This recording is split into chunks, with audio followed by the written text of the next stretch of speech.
Hi, I'm Stanley Bentu from First Wave TV, and this is Nuts and Bolts. Corruption universally plagues societies, and its impact is disastrous for national development. Over the years, it's become clear that no sector is free or immune from the fangs of corruption.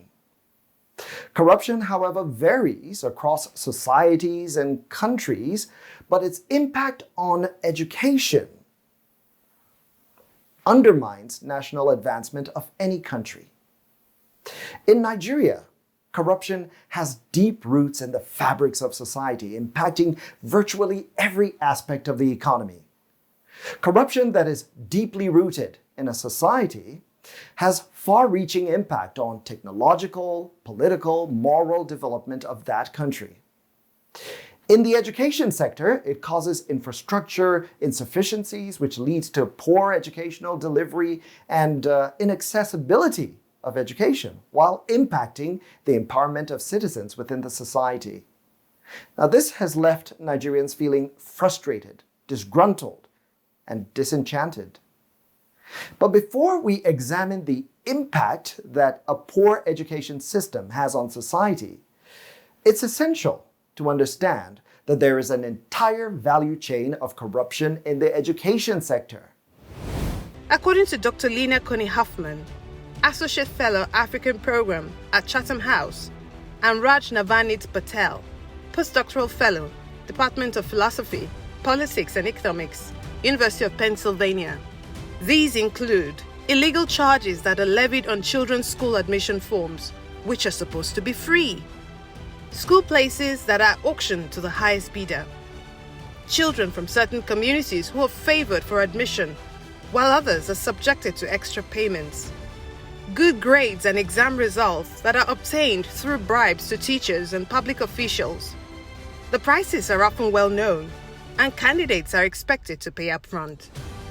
Examination results that are only released upon payment, and schools that nullify the consequences of failing exams by admitting or readmitting students under false names. In addition to all these, there is embezzlement of funds intended for teaching materials, school buildings, etc.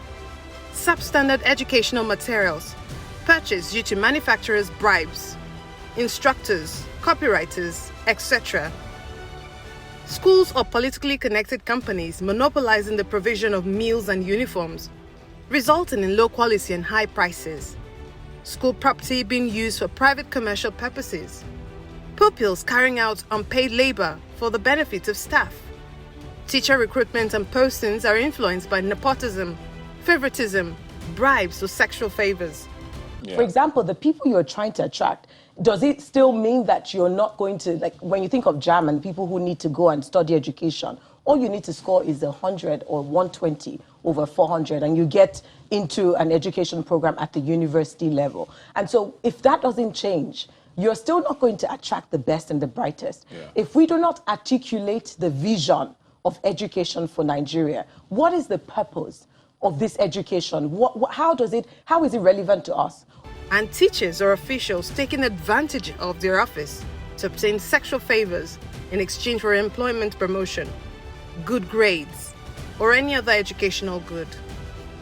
Rounding up the infamous list are the following: examination questions which are sold in advance, examination results altered to reflect higher marks or examiners awarding marks arbitrarily in exchange for bribes, examination candidates paying others to impersonate and sit exams for them. But they're giving call-up letters. They eventually go to the schools. Maybe they do their training outside. Maybe they do like private coaching. Or for some reason, they're able to pay these schools money.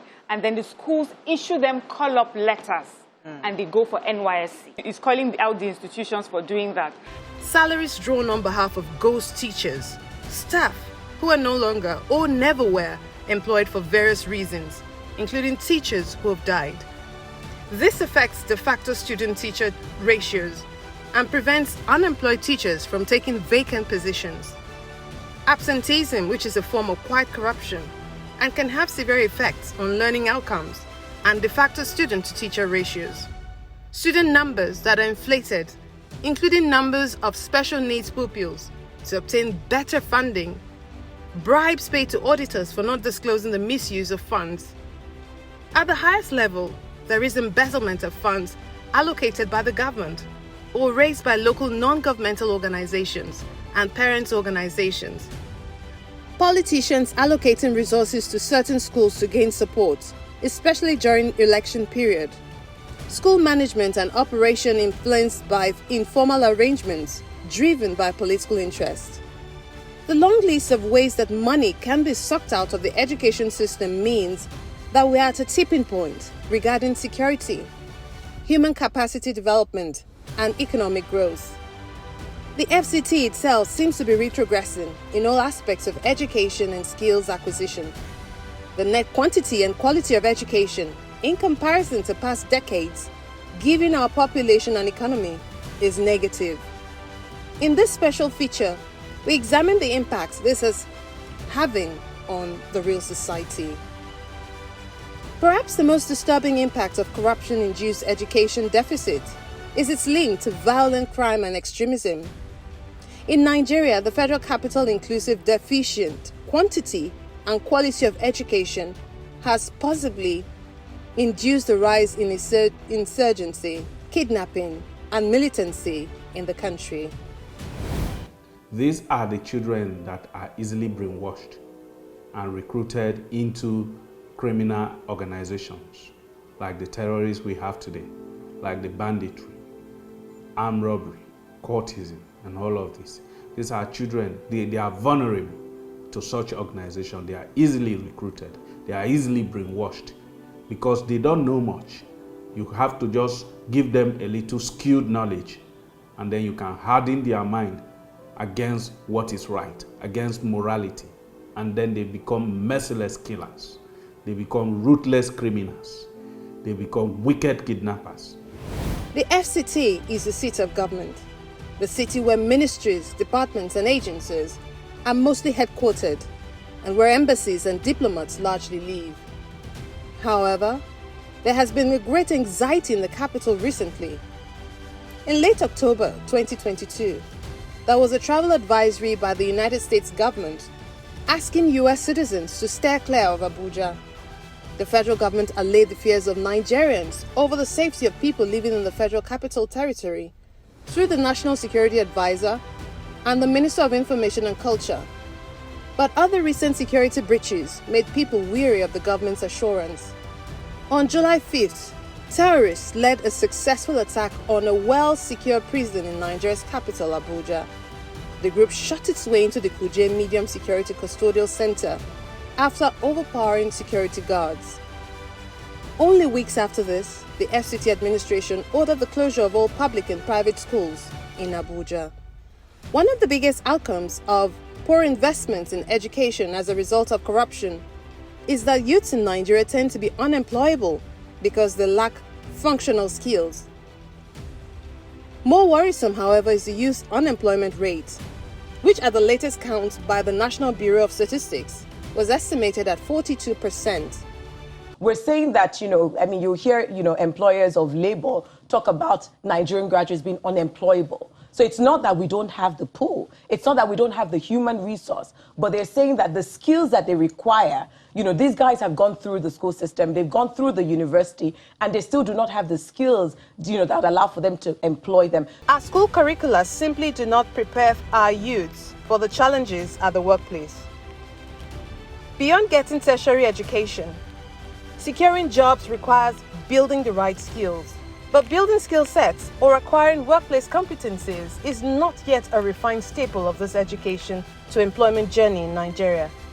This is where we feel the backlash from the good grades and exam results obtained through bribes to teachers and public officials.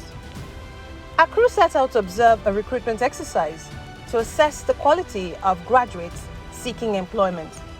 The following is an audio recording of two graduates of mass communication whose resumes boast of second-class degrees from Nigerian universities. The vacancy was for a desk editor of a reputable radio station based in Abuja. The first applicant was asked to make a pitch for an angle to a story concerning the tragic death of the 3-year-old son of pop superstar Davido. The candidate at some point, for some reason, literally forgot that her skill was being tested and went on an unintelligible ramble. Yeah, exactly, like probably something that happened yesterday that's probably trending, like let's say, okay, Osinachi's death, I brought it all the next day, let's talk about it. And we were throwing him domestic violence, no, so where we are dictating, these were things that brought in people to want to listen. So that was how I was just. Our second applicant began well enough. However, when questioned further about the security advisory from the US government to its citizens and about the redesign of the Nigerian currency, all fell apart.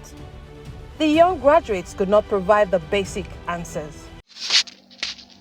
I mean, clearly there is a connection, but you seem unclear about what that connection is or why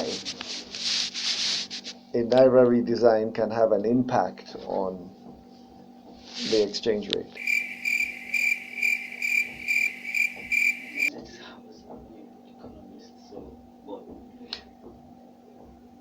You're a media person, so you should have an idea of how these things work. An economist can give you the details, but you should have the broad picture, of a broad idea of what it's all about. You didn't even have the BDCs in your list of people to talk to. Very critical.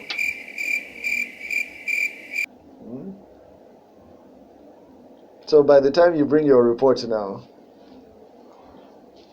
what do you want your news editor to do?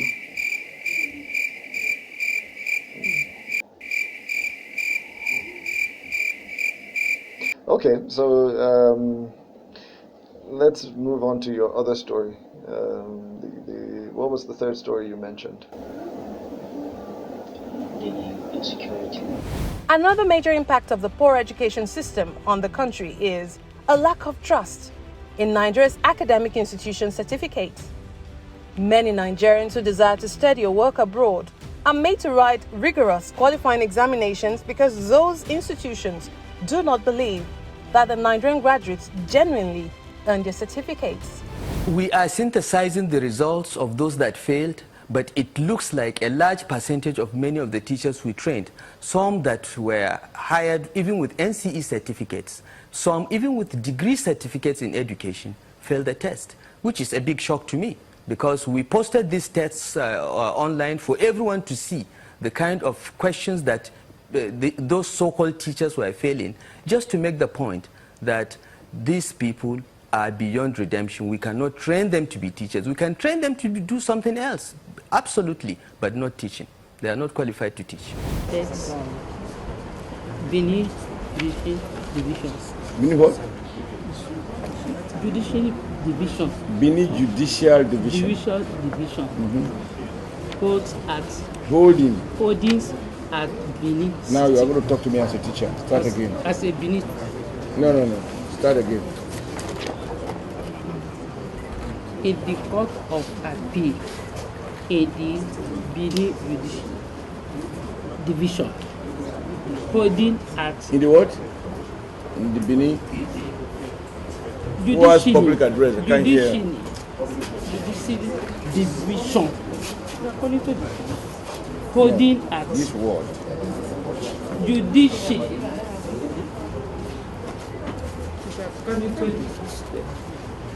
You know you are my teacher, so teach me how to pronounce this. Judicial as division. Holding at Benin City. What is judicial? Judicial. The UK Home Office has a list of 18 countries whose citizens are exempt from writing an English proficiency test when they seek to study or migrate to the UK, despite the fact that Nigeria is a former British colony and belongs to the Commonwealth. Nigerian students are not among those exempt from writing these basic pre-qualification tests. The Home Office told the BBC that for a country to be listed on its IELTS exemption list, 51% of its population must speak English as a first language. On the surface, Nigeria should fit this requirement easily, but young Nigerians full of dreams and hopes are made to pay costs more than thrice our minimum wage, the result of which expires every 2 years.